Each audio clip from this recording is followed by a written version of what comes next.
खून? खून की बूंद? मतलब कोई जख्मी आदमी भागा यहाँ से?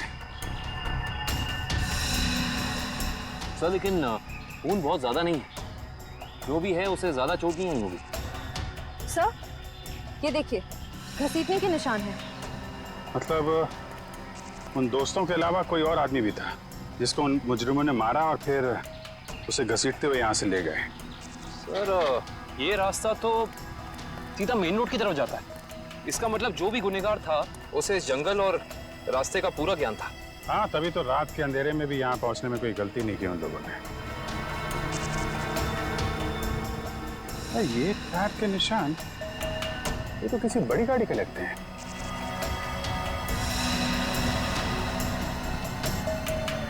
साढ़े 8 इंच।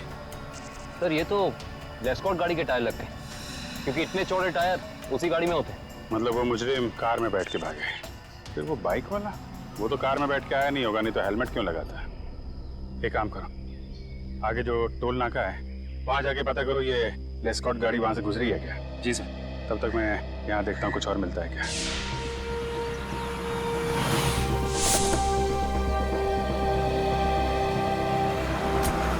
यही है वो ढाबा जहाँ मैं और मेरे दोस्त खाना खाने के लिए रुके थे। अरे आइए आइए सर जी, बैठिए। गर्मा गर्म दाल मखनी बनाई है, लगा दूं 5 प्लेट है मक्खन मार के? जी हम लोग खाने पीने नहीं आए, हम लोग सीआईडी से। सीआईडी से? क्या हुआ साहब? आपको याद है कल मैं और मेरे कुछ दोस्त आपके ढाबे पे खाना खाने के लिए रुके थे? हाँ हाँ, हल्का हल्का याद तो आ रहा है, पर आपको इतनी चोट कैसे लगी? कल रात इनके ऊपर हमला हो गया और उस हमले में इनके दोस्त अनिकेत की मौत हो गई। हे भगवान, ये हो क्या रहा है आजकल? समाज में दिन ब दिन जुर्म बढ़ता ही जा रहा है। हाँ वो तो है, लेकिन हमें शक है कि इस जुर्म में एक बाइक वाला शामिल है जो कल यहाँ पे आया था। बाइक वाला? जी हाँ, उसने एक ब्लैक बाइकर सूट और ब्लैक हेलमेट पहना था, और मुझे अच्छे से याद है उसके पास नलोंजन मॉडल की बाइक भी थी। एक बाइक वाला आया तो था। अच्छा, उस बाइक वाले के बारे में कुछ याद है आपको? कैसा दिखता था वो? साहब इतना तो याद नहीं, लेकिन शायद रामू को पता होगा। रामू जरा इधर आना, जरा बताना साहब लोगों को उस बाइक वाले के बारे में। जब उसने हेलमेट उतारा था तो मैंने एक ही झलक देखा था सेठ जी। बहुत अजीब आदमी था, अजीब तरीके से बर्ताव कर रहा था। देखो, तुमने उसकी एक झलक देखी ना, तुम्हें जो कुछ भी याद है हमारे लिए उसका स्केच बनवाओ। हाँ इशिता, ठीक है, कोशिश जारी रखना। क्या हुआ श्रेया? सर, सारांश का अभी तक पता नहीं चल पा रहा।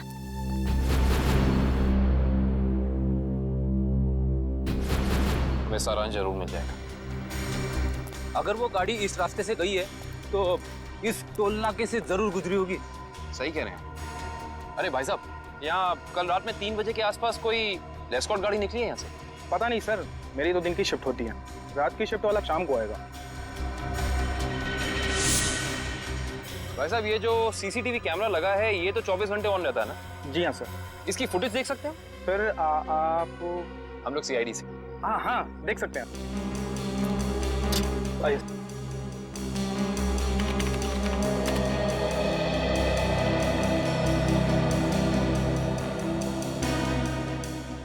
ये देखिए, एस्कॉर्ट गाड़ी रात के 2:55 को यहाँ से गुजरी है। लगती तो वही गाड़ी है, जरा रिवाइंड करिए। एक मिनट पॉज कीजिए। अरे, ना तो ड्राइवर दिख रहा है और ना ही गाड़ी की नंबर प्लेट। थोड़ा जूम कीजिए। ये क्या लिखा है? Car on rent. Car on rent? Sir, ध्वनि नगर में कार ऑन रेंट नाम की कंपनी है। कहीं ये गाड़ी वहीं से किराए पे तो नहीं ली गई थी? सर, ये रहा स्केच। बन गया स्केच? यही वो आदमी? हाँ साहब, ऐसा ही कुछ दिखता था वो। ठीक है, आसपास की दुकानों से पता करते हैं, किसी ना किसी ने तो जरूर देखा होगा उसे। भाई साहब, इस स्केच को ध्यान से देखो, इस आदमी को पहचानते हो? नहीं देखा इसको इससे पहले। साहब, बुरा ना मानो तो ये फोटो मैं देख सकता हूँ? अरे काका, इसमें बुरा मानने की क्या बात है? देखिए।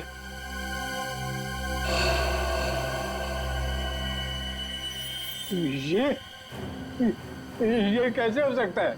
नहीं, ये नहीं हो सकता, ये नहीं हो सकता, असंभव, असंभव। अरे काका, क्या नहीं हो सकता? क्या संभव है? ये नहीं हो सकता, रणवीर वापस नहीं आ सकता। काका इस आदमी का नाम रणवीर है? हाँ, मैं उसे अच्छी तरह जानता हूँ, कभी नहीं भूल सकता उसे। काका इस आदमी के बारे में आप जो कुछ भी जानते हैं प्लीज हमें बताइए। बहुत पुरानी बात है, तकरीबन 73 साल पहले मैं जब बच्चा था तो एक रात को मैंने उसे अपने पिताजी से बातें करते हुए सुना था। मदन, मेरी बात मानो, अगर तुमने मुझे उस तालाब को ढूंढने में मदद की तो तुम्हारी जिंदगी हमेशा हमेशा के लिए बदल जाएगी। मेरी जिंदगी जैसी भी है ठीक है, आप मुझे इस सबसे दूर ही रखें तो अच्छा होगा। देखो, इस इलाके से जितनी अच्छी तरह तुम परिचित हो वैसा इस गांव में कोई नहीं है। इनकार मत करो, तुम ही मुझे मेरी मंजिल तक पहुंचा सकते हो। ये सिर्फ मेरा सपना ही नहीं, मेरा जुनून भी है। बहुत ही गलत जुनून चुना है आपने रणवीर जी। अगर आप प्रकृति के नियमों के खिलाफ जाएंगे तो प्रकृति आपको कहीं का नहीं छोड़ेगी। वो जगह शापित है, शापित, ना जाने कितने लोगों की जान ले चुकी है। भूल जाए अपने सपने को। क्या तुम भूल सकते हो अपनी बीवी को जो इस वक्त अस्पताल में जिंदगी और मौत के बीच में झूल रही है? नहीं ना, वैसे ही मैं अपने सपने को नहीं भूल सकता। जरा सोचो, अगर वाकई उस तालाब के पानी में मौत को हराने की ताकत है तो तुम्हारी पत्नी को एक नई जिंदगी मिल सकती है। सोच क्या रहे हो मदन? हम एक दूसरे की मदद से अपने आने वाली जिंदगी को सुधार सकते हैं। तो बोलो, मंजूर है?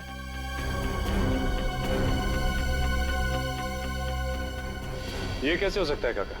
आपके कहने के मुताबिक आज से 73 साल पहले यानी कि 1941 में ये आदमी जैसा दिखता था आज भी वैसा ही दिखता है।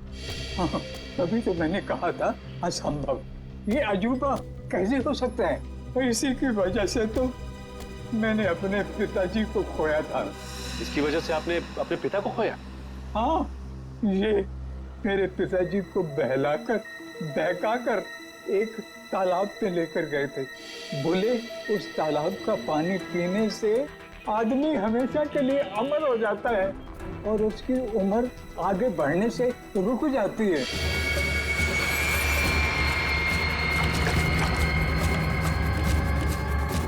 ये कैसा तालाब है काका? मेरे पिताजी तो वापस नहीं आए, शायद उसे वो चमत्कारी तालाब मिल गया होगा और उसी की वजह से आज तक 73 साल पहले जैसा अभी तक वैसे का वैसा ही दिखाई दे रहा है। काका ये कैसी बातें कर रहे हैं आप? ये सारी बातें किस्से कहानियों में होती हैं, असल जिंदगी में इनका कोई लेना देना नहीं, समझे? बिना आग के कभी धुआं नहीं उठता बेटा।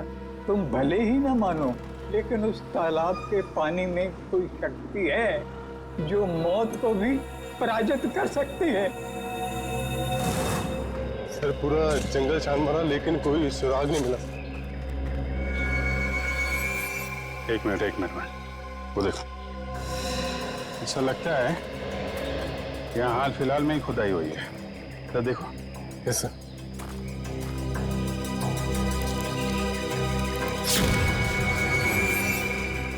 हाँ, यहाँ पे कुछ है सर।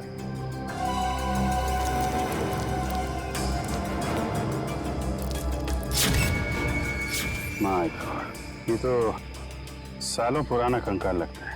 सर मुजरिम लाशों को जंगल में दफनाते थे ये तो पता था, पर पहली बार मुजरिम इतना सालों पुराना कंकाल जंगल में दफनाने आए। पता नहीं वंश, दफनाने आए थे या फिर निकालने। गुड मॉर्निंग डॉक्टर साहब। What is so good about this morning? ये लो, हेलो हाय ना करो तो नाराज और करो तो मुश्किल। अरे इतने उखड़े हुए क्यों हैं सर आप? भाई साहब जब आपको पता लगेगा ना कि अनिकेत की मौत कैसे हुई, आप भी इतने ही उखड़ जाएंगे। सर जरूर किसी हथौड़े या डंडे से वार किया होगा। सर इससे पहले भी हम ऐसे केस सुलझा चुके हैं। मगर निखिल, पहले के केसेस में और इस केस में फर्क है, और वो ये कि जिस हथियार से अनिकेत के सर पे वार किया गया है वो हथियार 100 साल पुराना है। क्या? 100 साल पुराना? उड़ गए होश? उखड़ गए ना?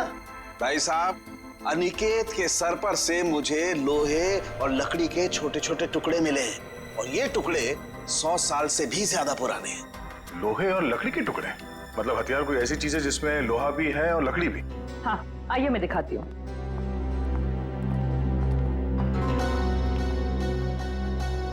ये देखिए, कुछ इस तरह। मगर सर इतना पुराना हथियार खूनी के हाथ लगा कहाँ से? शायद दादा परदादा के जमाने से घर पे रखा होगा, अब निकाला है काम के लिए। और अगर मैं कहूँ कि ये कंकाल जो आप लोग लेके आए हैं, ये कंकाल भी 100 साल से ज्यादा पुराना है। तो मतलब कितना पुराना है ये कंकाल? जिस तरह वो हथियार 100 साल पुराना है, ठीक उसी तरह ये कंकाल भी 100 साल पुराना है। मतलब ये मरने वाला भी अंग्रेजों के जमाने का है? अंग्रेजों के जमाने का नहीं है, अंग्रेज ही है। जी हाँ, इसकी हड्डियां हमें ये बताती है कि ये शख्स कोई यूरोपियन है, एशियन नहीं है। 100 साल पुराना हथियार और 100 साल पुराना मुर्दा, वो भी विदेशी। आज के जमाने में किसी को इसमें क्या दिलचस्पी हो सकती है? इस फोटो को ध्यान से देखिए। ये सफेद रंग की लेस्कॉट गाड़ी आप ही के यहाँ से किराए पे ली गई थी? माफ कीजिए सर, इस फोटो में कार की नंबर प्लेट नहीं दिख रही है, इसलिए बता पाना मुश्किल है कि कार किसने किराए पर ली थी। अरे भाई कमाल करते हैं आप, है तो आप ही की कंपनी की गाड़ी ना, नंबर प्लेट ना सही कुछ और देख के पहचान लीजिए। सर 100 से ज्यादा गाड़ियां हैं हमारी कंपनी में और इसी मॉडल इसी रंग की करीब 20 गाड़ियां हैं। सर इस तरह बता पाना मुमकिन नहीं है। तो आप एक काम कीजिए, आप हमें ये बताइए कि ऐसी सफेद रंग की लेस्कॉट गाड़ी कितने लोगों ने पिछले एक हफ्ते में किराए पे ली है यहाँ से? 1 मिनट सर।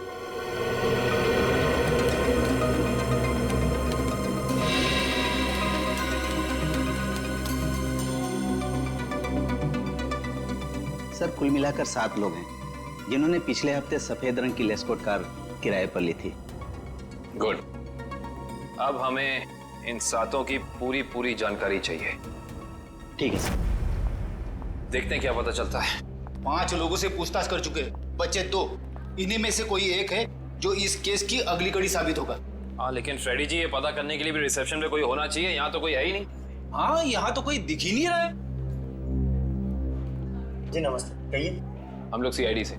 एक्चुअली अमर नाम के एक इंसान की तलाश में हैं हम। बात यह है कि उसने सफ़ेद रंग की एक लेस्कॉट गाड़ी को हायर किया और अपने एड्रेस की जगह उसने आपके इस होटल का एड्रेस दिया, इसीलिए हम।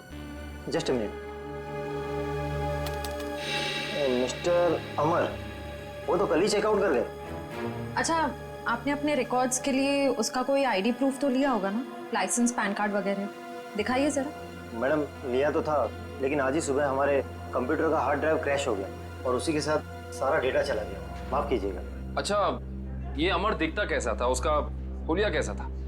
आप कमरा नंबर 701 वाले अमर सर की बात कर रहे हैं ना? हाँ हाँ राजू, उसी के बारे में बताइए इन लोगों को। क्या था उसका हुलिया? कद यही कोई 5.5 फुट लंबा और हाँ छोटे छोटे बाल और आंखों का रंग काला था। कद 5.5 फीट, छोटे बाल। इसका मतलब CCTV फुटेज में जो हमें इंसान दिखा था वो अमर नहीं हो सकता, क्योंकि वो लंबा था और उसके बाल भी छोटे नहीं थे। अच्छा, ये अमर से कोई मिलने आया था उसके कमरे में यहाँ पे? हाँ साहब, 2 लोग मिलने आए थे। उनमें से एक का नाम संजय था और दूसरे का कुछ और कल साहब उन लोगों ने दारू पीकर काफी झगड़ा भी किया था। झगड़ा? तुम्हें पता है किस बारे में ये झगड़ा हुआ था? ये तो मैं नहीं बता सकता साहब, लोग अक्सर दारू पीकर बहक जाते हैं। कोई ऐसी बात जो तुम्हें याद हो जो वो लोग कर रहे थे, कुछ याद है? हाँ साहब, कुछ अजीब अजीब चीजों के नाम ले रहे थे, जैसे फावड़ा, कुल्हाड़ी, कुदाल। मतलब ऐसा सामान जो जमीन की खुदाई में काम आता है। चलो, इससे ये तो पता चल गया कि जंगल में वो जमीन खोदी किसने थी। जिस तरीके के औजारों की बात वो वेटर कर रहा था, उससे तो यही लगता है कि ये संजय एक आर्कियोलॉजिस्ट है। संजय आर्कियोलॉजिस्ट जो अमर के साथ वहाँ गड़े हुए मुर्दे उखाड़ने गया था। जरूर कुछ न कुछ खास बात है उस पुरानी लाश में, वरना कोई इतने सालों बाद सोते हुए मुर्दे को क्यों जगाएगा? और शायद अनिकेत ने उन्हें ये खुदाई करते देख लिया, जिसकी कीमत उसे अपनी जान देके चुकानी पड़ी। लेकिन उस बाइक वाले का क्या, जिसे उस बुढ़े आदमी ने पहचान लिया था? उसके मुताबिक तो वो तालाब का पानी पी के हमेशा हमेशा के लिए अमर हो गया। फ्रेडी, इस दुनिया में कोई आदमी अमर नहीं होता। जरूर उस बुढ़े आदमी का कुछ ना कुछ हाथ है इस अपराध में। सर इस बाइक वाले के बारे में बड़ी अजीब बात पता चली है। क्यों? ऐसी क्या अजीब बात है? ये देखिए सर, इस अखबार की तारीख 13 जून 1941, यानी कि आजादी से भी पहले। आश्चर्य सर, ये आदमी उस वक्त से वांटेड है। इसने उस वक्त भी कुछ लोगों के खून किए थे। बहू वही आदमी, ये कैसे हो सकता है? अभिजीत, अगर ये मान के चले कि 1941 में इस आदमी की उम्र 20 साल रही होगी, तो उस हिसाब से तकरीबन आज जिसकी उम्र 90 साल से ज्यादा हो, 90 साल का कोई आदमी इतना जवान कैसे दिख सकता है? हाँ पंकज, ओके ठीक है। सर संजय के घर का पता चल गया, खातीपुरा में रहता है वो। खातीपुरा?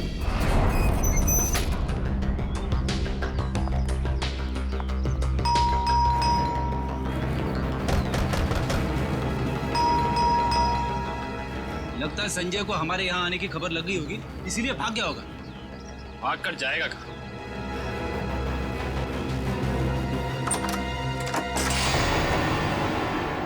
अच्छी तरह से तलाशी लो इस घर की, कुछ ना कुछ तो जरूर मिलेगा।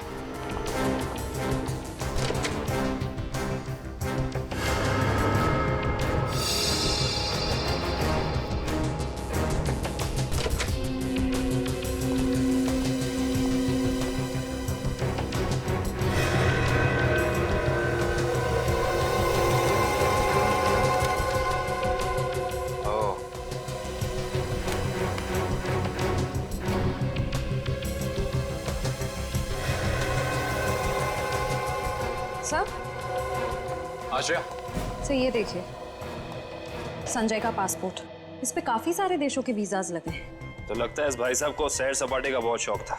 ये देखो श्रेया, इसकी चेकबुक की डिटेल से साफ साफ पता चल रहा है कि इस इंसान ने करोड़ों रुपए खर्च किए हैं म्यूजियम्स और नीलामियों से सामान खरीदने में। देखो, इसका मतलब संजय बहुत अमीर है और आर्ट में काफी दिलचस्पी रखता है।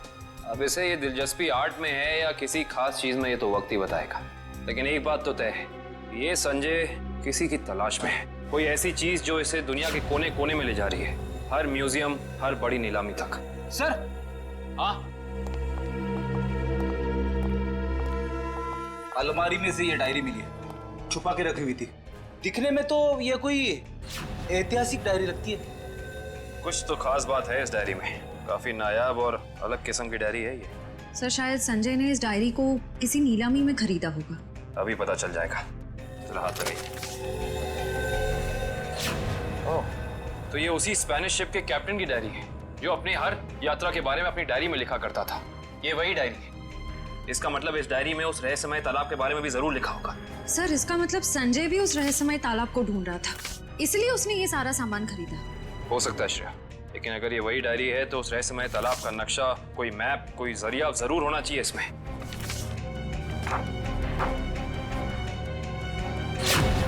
कमाल है, इस डायरी में तो ऐसा कुछ भी नहीं है, कोई नक्शा, कोई जरिया, कोई रास्ता, कुछ नहीं। लेकिन इससे एक बात तो तय हो गई कि इस रहस्यमय तालाब को ढूंढने में दोनों अमर और संजय साथ मिलकर काम कर रहे थे। इसका मतलब हमें इस कमरे में कुछ ना कुछ जरूर मिलेगा। छानबीन करो।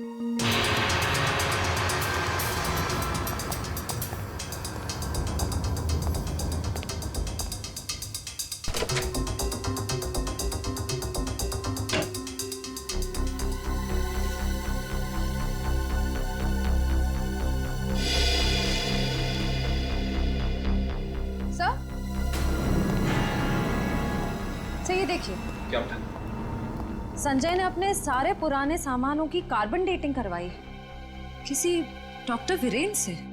Carbon dating? इसका मतलब तो साफ है कि संजय अपने हर सामान के बारे में पता करना चाहता था कि वो असल में कितना पुराना है। ओ, तो ये है डॉक्टर वीरेन, और इस फोटो से तो साफ साफ पता चलता है कि ये कॉलेज में संजय का प्रोफेसर था। ओह, तो फिर इस वीरेन का भी हाथ हो सकता है अमर के साथ साथ संजय की मदद करने में। डॉक्टर वीरेन। इस वक्त कौन आ गया?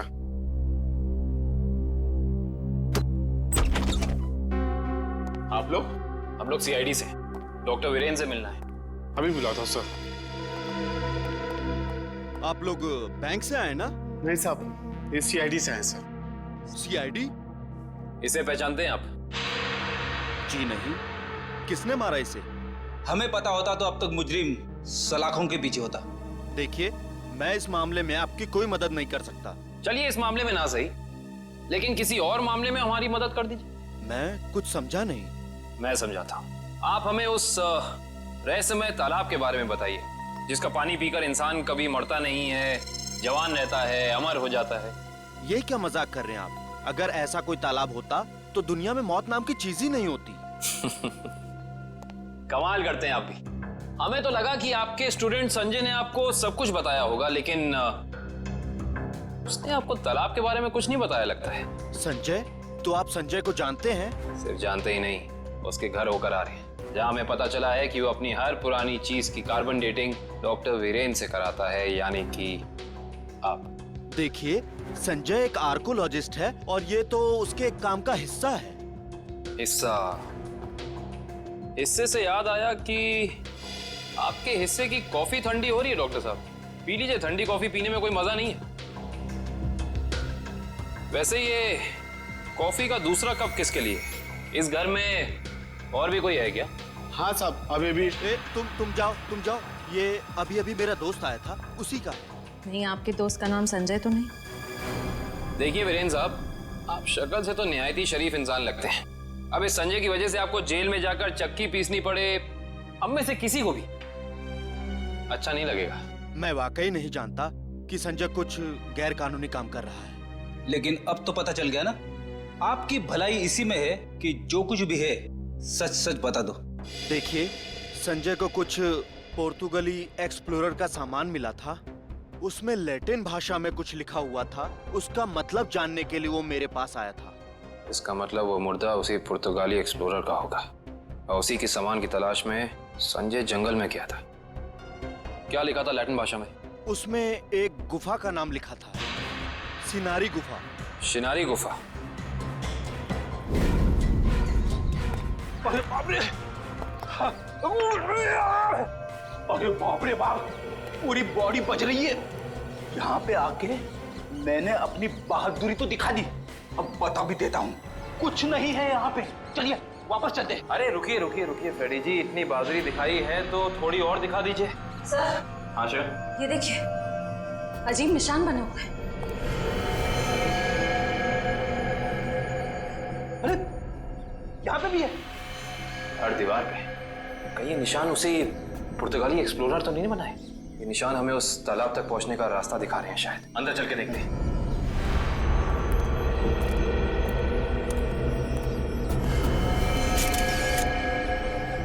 दो लाशें।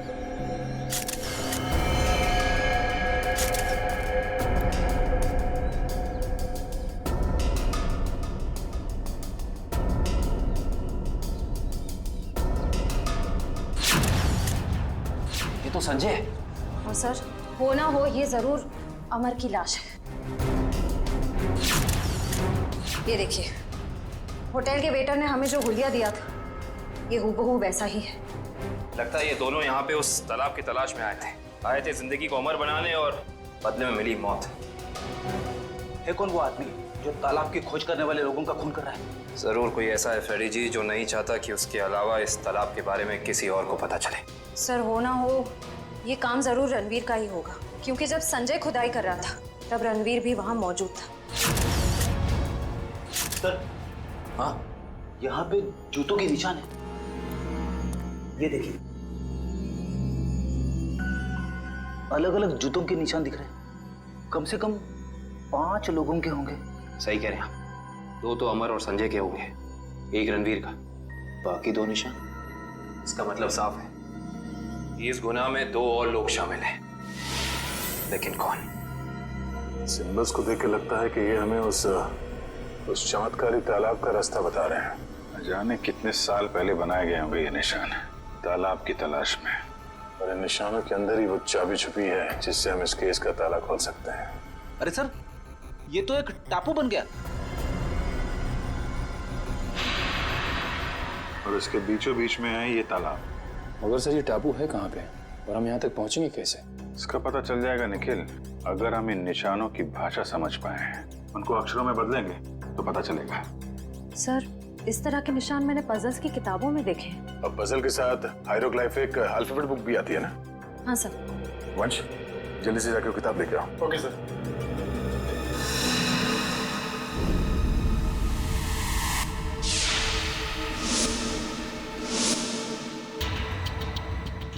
इस किताब में जो अक्षर दिए गए हैं उसके हिसाब से तो ये बन रहा है ANDAVIA,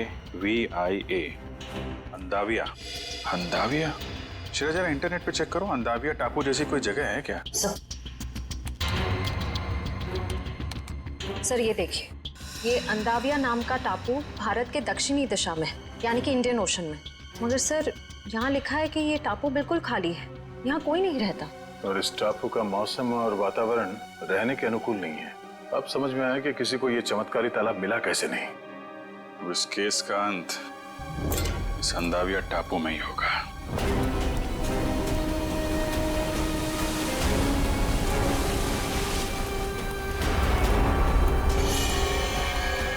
वहां पे देखो, वहां पे कुछ है।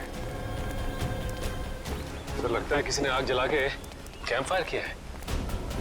वही लोग होंगे जो तालाब की तलाश में यहाँ पे आए थे।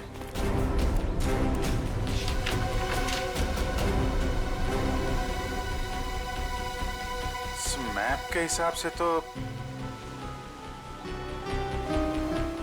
उत्तर दिशा में करीब 7 किलोमीटर अंदर है वो तालाब। एक काम करते हैं, यहाँ से सब लोग अलग अलग हो जाते हैं। किसी को कुछ भी मिलता है फौरन एक दूसरे को इन्फॉर्म करेंगे। ओके? Yes sir. सचिन,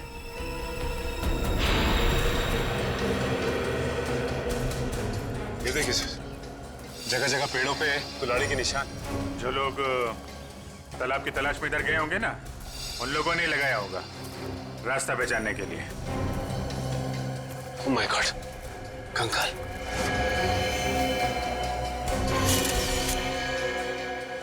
न जाने कितने साल पुराना मुर्दा है ये।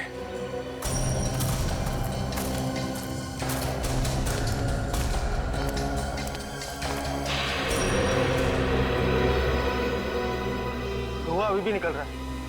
आग जले शायद ज्यादा देर नहीं हुई अभी।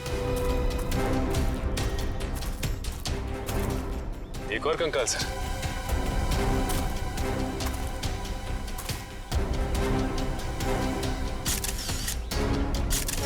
सर, जिंदगी देने वाले तालाब ने न जाने कितने लोगों की जानें ले ली है। जिंदगी तालाब नहीं ले रहा है सचिन, कोई इंसान ले रहा है जिसका कोई ना कोई राज जुड़ा है उस तालाब के साथ। और न जाने कितने कंकाल देखने को मिलेंगे। ये तो ट्रैप है, कोई आ रहा है।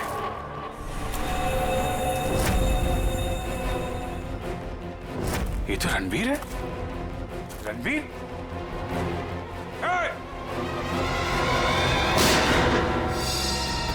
गोली चलने की आवाज इस तरफ से आई। कहीं उनको कुछ होता नहीं है। चलो।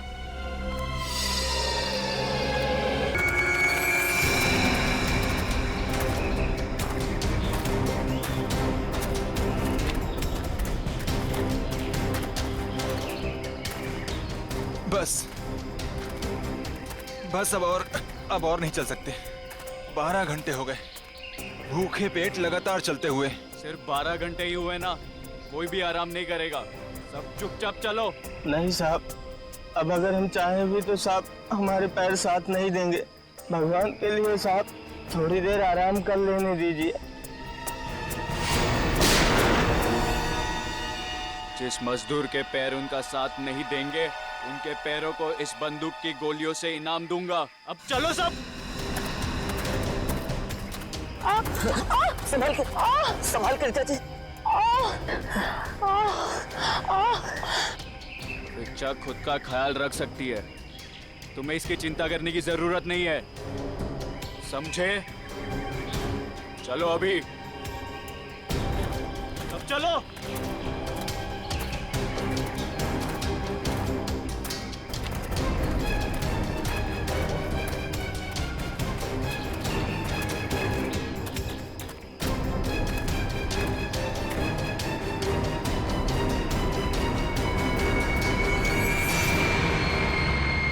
मिल गया।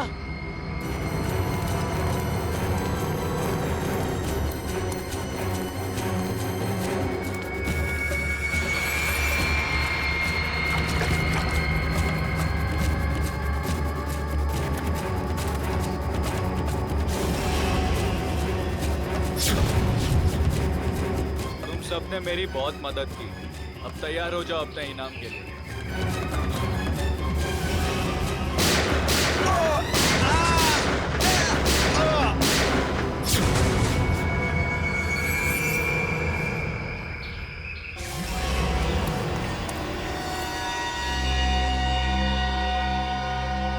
रणबीर, क्या किया तुमने ये? इन्हें इनकी वफादारी का इनाम दे दिया मैंने। ये कैसा इनाम है रणबीर? अब तुम दोनों को तुम्हारी बेवफाई की सजा दूंगा।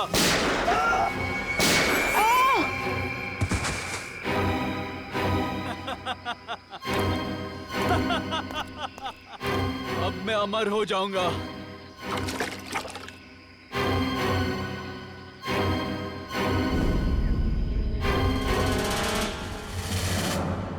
धन्यवाद दोस्तों आप सबका जो अपना कीमती वक्त निकाल कर यहाँ आए और दिल खोलकर सामान खरीद कर इस नीलामी को कामयाब बनाए। अब बारी है उस नीलामी के आखिरी पड़ाव की, आखिरी खरीद की, जिसका आप सबको बहुत बेसब्री से इंतजार था।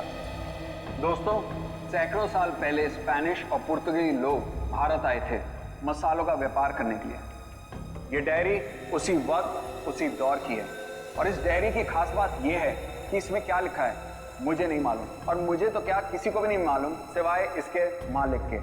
ये डायरी स्पेनिश सेलर जॉनसन वैंगलर की थी, जिसे सैकड़ों साल पहले मिस्टर राघव ने नीलामी में खरीदा था और आज उनके पोते मिस्टर सुनील इसको फिर नीलाम कर रहे हैं। मिस्टर सुनील, क्या आपको पता है इस डायरी में क्या लिखा है? जी नहीं। तो फिर ये ऐतिहासिक डायरी आप नीलाम क्यों करना चाहते हैं? इसे पढ़ क्यों नहीं लेते? मुझे कोई फर्क नहीं पड़ता कि डायरी में क्या लिखा है और क्या नहीं, मुझे बस पैसा चाहिए, सिर्फ और सिर्फ पैसा। तो नीलामी शुरू की जाए। नीलामी शुरू करते हैं 10 लाख रुपयों से। 20 लाख। 20 लाख। और कोई? 30 लाख। 30 लाख। वाह साहब। और आपसे ज्यादा कोई है 30 लाख से ज्यादा? 40 लाख। 40 लाख। 50 लाख। अरे वाह, ये हुई असली कदरदान वाली बात। कोई और है जो 50 लाख से ज्यादा की बोली लगाएगा? 50 लाख 1, 50 लाख 2, 1 करोड़। वाह साहब, इसे कहते हैं असली कदरदान, जो लाखों की चीज करोड़ों तक पहुंचा दे। 1 करोड़ 1, 1 करोड़ 2, अरे 1 करोड़ 3। 1 करोड़ का चेक मैंने पहले ही आपके ऑफिस में जमा कर दिया है। ये डायरी अगले 1 घंटे में मेरे घर पहुंच जानी चाहिए।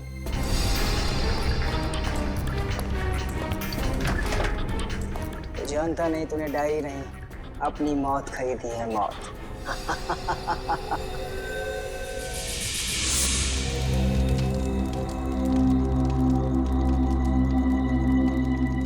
ओह नो, मेरा पानी खत्म हो गया। गाइस, तुम लोग पास पानी है क्या? अरे यार, मेरा पानी तो शाम को ही खत्म हो गया था। अरे तो बताना था ना, ढाबे पे भर लेते। ऐसे ही सो जाना यार, कल सुबह तक की तो बात है। यार प्यासे रहता हूँ, मुझे डरावने सपने आते हैं। अनिकेत, ये डरावने सपने और प्यास का क्या कनेक्शन है भाई दबे? पता नहीं, पर मुझे पानी पीना है यार। तू सुधरेगा नहीं, सो जा। यार तुम लोग तीनों के तीनों कुंभकर्ण।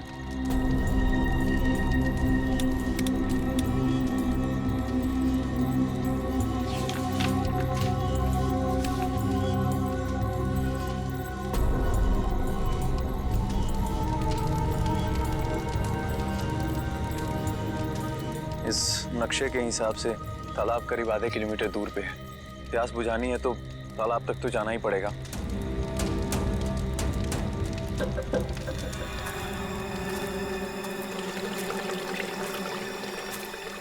ये पानी की आवाज आ रही है, लगता है तालाब कहीं आसपास में ही है। और ये नक्शा भी यही बता रहा है कि तालाब पास में है।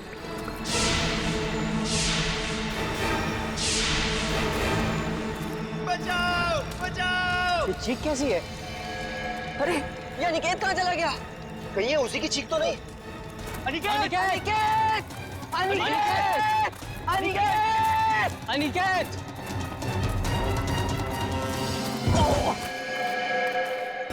अनिकेत! कहीं ये मर गया। क्या? कौन है? ये कौन मारा है? भागो, भागो, भागो, भागो यार, भागो!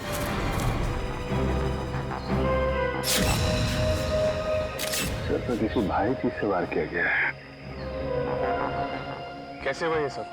सर, कल रात अनिकेत बाहर आया पानी पीने, उसी दौरान किसी ने इसकी जान ले ली। और तो और सर, हमारे साथ भी हाथापाई हुई। कितने लोग थे? सर अंधेरा काफी था, अचानक हमला हुआ और ठीक से कुछ मालूम नहीं पड़ा सर। सर, हमारा एक साथी पूरब भी अब कल रात से नहीं मिल रहा। कल रात वो हमसे बिछड़ गया और मुझे तो डर है कि कहीं अनिकेत की तरह उन लोगों ने पूरब को भी। घबराओ नहीं, हम लोग पूरब को जल्दी ढूंढ लेंगे। चलो ढूंढो, देखो कुछ मिलता है क्या।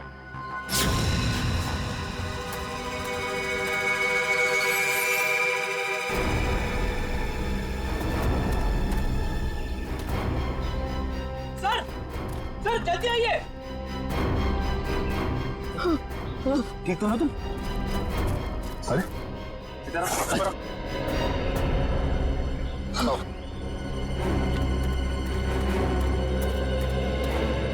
सुनील, यस सर, इधर आइए। पूरा तू ठीक तो है ना?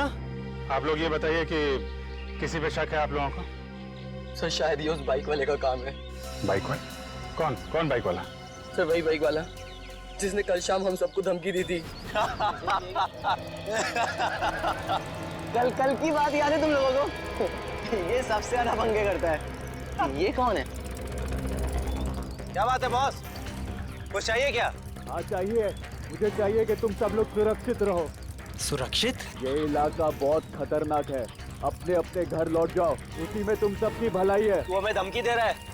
धमकी समझो, विनती समझो या फिर चेतावनी, जो समझना है समझ लो। मेरा फर्ज था तुम्हें सचेत करना, जो मैंने कर दिया। अब अगर मौत के मुंह में जाने का इतना ही शौक है तो खुशी से जाओ। सर शायद वो 100 किलोमीटर से हमारा पीछा कर रहा था, और जिस ढाबे पे हम लोग रुके थे सर वो भी वही रुका था। और उस आदमी का चेहरा नहीं याद है आप लोगों को? नहीं सर, उसने एक पल के लिए भी हमारे सामने हेलमेट नहीं उतारा। ढाबे में खाना खाते समय तो हेलमेट निकाला होगा ना?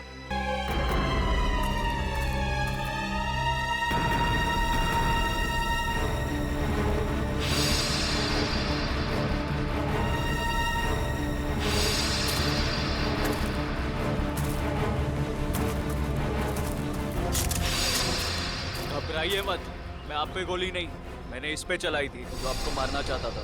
तुम रणवीर हो ना? रणवीर तो मेरे दादाजी का नाम था। मैं आकाश हूँ। आकाश, तुम्हारी शक्ल बिल्कुल तुम्हारे दादाजी से मिलती है। हाँ, ये बात पहले कई लोग बोल चुके हैं मुझे। मगर तुम अपने दादाजी की तरीके से चमत्कारी तालाब के चक्कर में कैसे पड़ गए? 2 महीने पहले मैं ये देश में भी नहीं था, यूएस में लॉ की पढ़ाई कर रहा था कि अचानक मेरी मुलाकात संजय से हुई। वो इस तालाब और मेरे परिवार के संबंधित कुछ जानकारी चाहता था। अच्छा, तो तुमने संजय को अपने दादाजी के बारे में बताया? हाँ, मगर मुझे कोई अंदाजा नहीं था कि ये तालाब कहाँ है, और संजय से बात करके मेरी उत्सुकता भी बढ़ गई। और इसलिए तुम इंडिया चले आए ताकि संजय पे नजर रख सको और उस तालाब तक पहुंच सको जिसके चक्कर में तुम्हारे दादाजी यहाँ आए थे। हाँ, और इस राज तक भी पहुंच सकूं कि मेरे दादाजी उस तालाब के तलाश से वापस लौटे क्यों नहीं। अच्छा, क्या संजय को वाकई लगता था कि उस तालाब में कोई चमत्कारी शक्ति? नहीं, वो चमत्कारी शक्ति के पीछे नहीं था सर, वो खजाने के पीछे था जो अंग्रेजों के जमाने से वहाँ पे दबा पड़ा है। किस खजाने की बात कर रहे थे? सालों पहले स्पेन देश से एक ट्रेजर शिप आई थी इस टापू पर तालाब की तलाश में। अच्छा, उस शिप के कप्तान की डायरी संजय के घर से मिली थी ना? हाँ, उसी डायरी से उसे खजाने के बारे में पता चला, और कुछ महीनों बाद वो शिप समुंदर में डूब गई। मगर शिप में जो खजाना था वो गोताखोरों को नीचे नहीं मिला। मतलब उस शिप के किसी आदमी ने शिप डूबने से पहले उस खजाने को यहीं इस टापू में कहीं छुपा दिया है। हाँ, और संजय को उस खजाने की तलाश थी, ना कि किसी चमत्कारी पानी की। सर आप लोग ठीक तो है ना?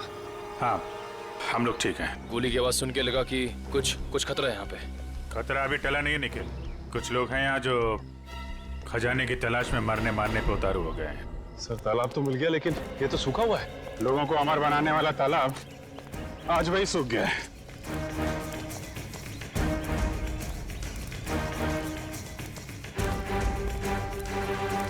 सर, सोने का सिक्का? सोने का सिक्का? मतलब खजाना था यहाँ पे? सर, इसका मतलब वो आदमी खजाना लेके ये लोग इस तरह से निकल गए बाहर। सर, ये रास्ता तो टापू के दूसरे हिस्से जाता है। मैं भी वहीं से आया था और उन लोगों की नाव भी वहीं पे थी। टापू की दूसरी तरफ?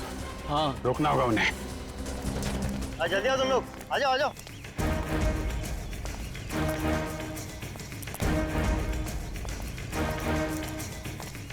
बस बस बस, खजाना यहीं रख दो, बाकी की जिम्मेदारी सीआईडी की है।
तुम हो इस खेल के खिलाड़ी।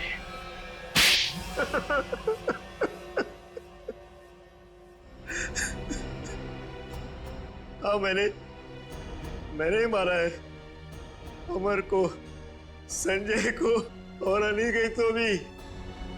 मगर तुम्हें संजय और अमर के प्लान के बारे में पता कैसे चला? उस दिन जब होटल के बाहर में वो लोग बात कर रहे थे, मैंने उन दोनों की सारी बातें सुन ली थी। हम बहुत जल्द खजाने तक पहुंचने वाले हैं, फिर हम बेशुमार दौलत के मालिक हो जाएंगे।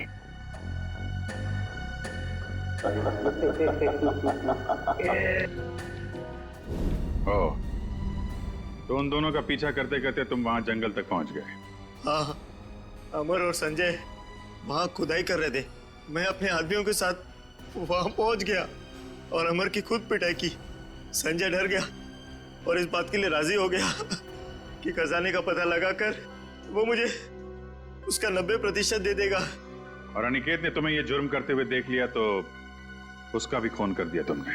हाँ, उसकी तो किस्मत ही खराब थी, बेमौत मारा गया। और जब संजय मुझे उस गुफा तक ले गया, मेरा काम खत्म हो गया। उसे जिंदा रखना मैंने जरूरी नहीं समझा। किस्मत तो तुम्हारी खराब है। जिस खजाने की लालच में तुमने इतना बड़ा गुनाह किया, उसका 1 रुपया भी खर्च नहीं कर पाओगे तुम। फांसी होगी तुम्हें।